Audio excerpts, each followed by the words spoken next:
안녕하세요. 법토마토 김흥준 변호사입니다. 오늘은 카메라 이용 촬영죄에 대해서 설명드리겠습니다. 성폭력 범죄의 처벌 등에 관한 특례법이 규정이 되어 있어서 여기에서 14조에서 카메라 이용 촬영죄를 처벌하고 있습니다. 2018년에 새로 규정이 됐는데 그 이야기는 뭐냐면 2018년 이전에는 이 카메라 이용 촬영죄를 처벌하지 않았다는 얘기가 됩니다. 핸드폰들을 많이 가지고 다니다 보니까 무분별하게 죄의식 없이 성적 수치심을 유발할 수 있는 촬영을 하게 되고 유포가 되고 이러다 보니까 피해가 커지게 돼가지고 2018년 12월에 국회의원들이 모여가지고 이 카메라 이용 촬영죄를 처벌하게 된 것입니다. 네, 변호사님, 그렇다면 핸드폰 카메라, 이러한 기계 장치를 이용해가지고 성적 수치심을 유발할 수 있는 신체를 촬영했을 때 처벌이 어떻게 될까요? 예, 7년 이하의 징역이나 또는 5천만 원 이하의 벌금에 처해지게 됩니다. 그리고 이렇게 촬영된 영상물을 다른 사람에게 유포했을 경우에도 7년 이하의 징역 또는 5천만 원 이하의 벌금에 처해지게 됩니다. 그리고 이러한 유포행위를 영리로 하는 사람들 있습니다. 영리로 해가지고 얼마를 받는다든가 아니면 재산적 가치를 받는다든가 이런 식으로 유포했을 경우에는 3년 이상의 유기징역에 처합니다. 3년 이상의 유기징역이라고 하는 것은 3년부터 시작해서 15년, 25년도 가능하다는 얘기입니다. 그리고 심지어는 이런 영상물을 소지했다든가 구입했다든가 시청했다든가 이러한 경우에도 3년 이하의 징역 또는 3천만 원 이하의 징역에 처하게 됩니다. 상당히 무겁습니다. 더군다나 이러한 일을 상습을 했을 경우에는 2분의 1까지 가중하게 되어 있습니다. 때문에 이런 카메라 이용 촬영죄는 대수롭지 않은 범죄가 아니고 엄청난 범죄입니다. 항상 주의해야 되고 카메라를 항상 가지고 다니지만은 항상 그렇기 때문에 조심해야 되고 피해가 또 예전에 상당히 있었습니다. 누구의 신체를 촬영한다는 거 그리고 이게 유포된다는 거는 상당한 불안감과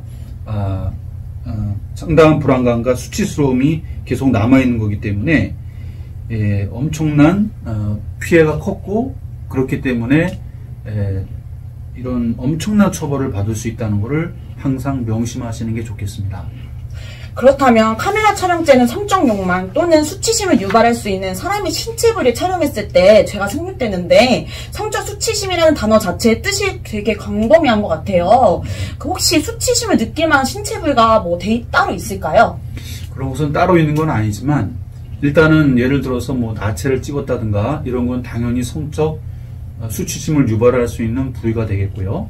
종아리 찍은 경우에는 그렇지 않다는 또 판례가 있고 또 이제 엉덩이 같은 부분은 일상복을 입고 다니는 경우는 아니라고 한 경우도 있었지만 레깅스 같은 경우는 좀 문제가 있었습니다. 처음에 1심에서는 레깅스도 일상복이기 때문에 성적 수치심을 유발할 수 있는 게 아니다라고 얘기했었는데 2심이라든가 대법원에 올라가서는 이거는 밀착이 되어 있는 그런 옷이기 때문에 일상복이라 할지라도 성적 수치심을 유발할 수 있는 것이다. 그래서 유죄가 되었습니다.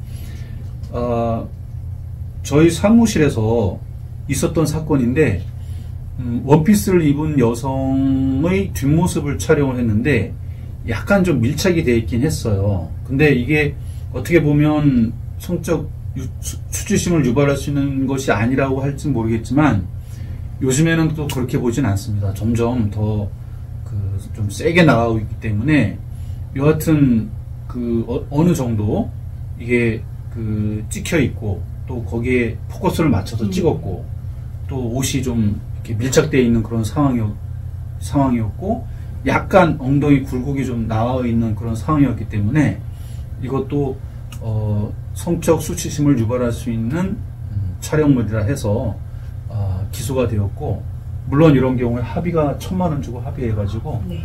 집행유예가 나오긴 했습니다. 잘 되었네요. 성적 수치심을 유발할 수 있는 사진을 찍다 적발되었을 경우 해당 핸드폰은 압수가 되는 부분일까요? 예, 압수가 됩니다. 돌려주지를 않습니다. 그럼 거기에 있는 정보는 범죄와 관련 없는 정보는 어떻게 되느냐?